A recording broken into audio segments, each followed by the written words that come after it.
मैं डॉक्टर अमित भटनागर पंतनगर कृषि विश्वविद्यालय में प्रोफेसर के पद पर कार्यरत हूं और अपने इस चैनल के माध्यम से मैं ये प्रयास कर रहा हूं किसानों तक सही जानकारी पहुंचे। इसके लिए मैंने चैनल पे प्लेलिस्ट बनाई है कृषि किसान, जिसमें मैं हिंदी में चर्चा करता हूं। तो हिंदी में सुनने के लिए आप कृषि किसान प्लेलिस्ट की मेरी वार्ता को सुनिए। उससे आपको सही जानकारी मिलेगी और वैज्ञानिक कारण आपको पता चलेंगे, जिसका लाभ आप खेती में ले सकते हैं।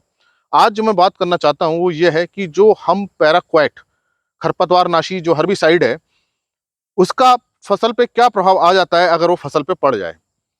जो ये पैराक्वेट जो खरपतवारनाशी है, हर्बिसाइड जो है, ये सभी प्रकार की घास को मार देता है और ये फसल को भी मार देता है। आज मैं उसी का आपको प्रभाव दिखा रहा हूं कि इस जो मक्का ये जो लगी है, आप जो ये पत्तियां देख रहे हैं, ये जो प्रभाव आया है, इसमें यहाँ पे करीब 1 हफ्ते पहले पैराक्वेट का प्रयोग किया गया था इस जो मेड़ है इसकी घास को मारने के लिए, और उसका जो दवा थी वो इस वाले मक्का पे पड़ गई, जिस कारण से ये पत्तियां जल गई। तो आप ये देख सकते हैं, ये पत्तियां बिल्कुल जल गई हैं। ये पैराक्वेट का प्रभाव है। और उसके पीछे की आप मक्का देखेंगे तो वो मक्का देखिए सही है।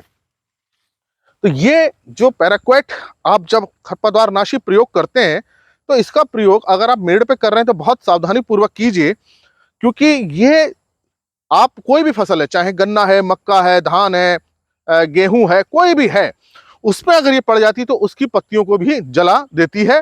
तो मेड़ पे अगर आप घास है और उसको खत्म कर रहे हैं तो आप उसमें स्प्रे में हुड लगाई कीजिए और उसका उसमें ना आए, नहीं तो पत्तियां जल जाएंगी। और पैराक्वेट के बाद हम देखते हैं कि 8-10 दिन बाद फिर से जो है घास आ जाती है, क्योंकि ये कांटेक्ट टाइप की है, मतलब जहां पौधे के हिस्से पे गिरती है उसी पौधे को सुखाती है। लेकिन ये अच्छी दवा है, आपको घास जल्दी खत्म करनी है तो बहुत जल्दी ये प्रभाव दिखा देती है और अब देखिए घास दोबारा आ जाएगी। लेकिन जो फसल पे जो इसका प्रभाव आया है वो अब पूरा नहीं हो पाएगा। तो आप जब पैराक्वेट दवा का प्रयोग करें तो ये सुनिश्चित कर लें, ये अच्छी तरह से देख लें कि उसकी जो बूंद है, जो दवा है, वो हमारी फसल पे ना जाए। और जब हवा चल रही हो तब उसका प्रयोग नहीं करना है। नोजल को नीचे रख के हुड लगा के आपको उसका प्रयोग करना है ताकि वो फसल पे ना आए। तो ये आप देख सकते हैं, ये जो मक्का के पौधे जले हैं ये पैराक्वेट की वजह से जल गए हैं।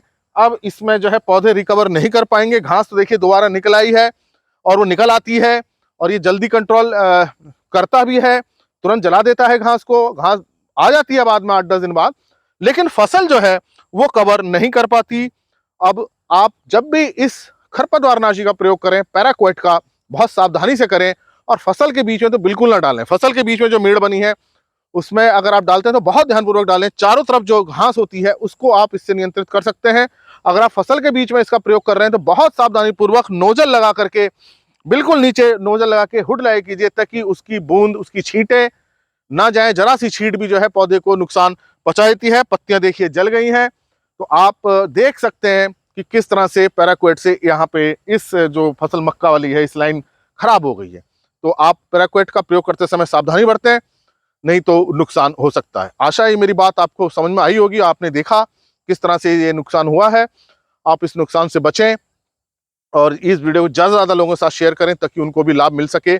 और प्ले लिस्ट के जो लेक्चर्स हैं उनको जरूर देखें और अगर चैनल सब्सक्राइब नहीं किया तो सब्सक्राइब करें। धन्यवाद।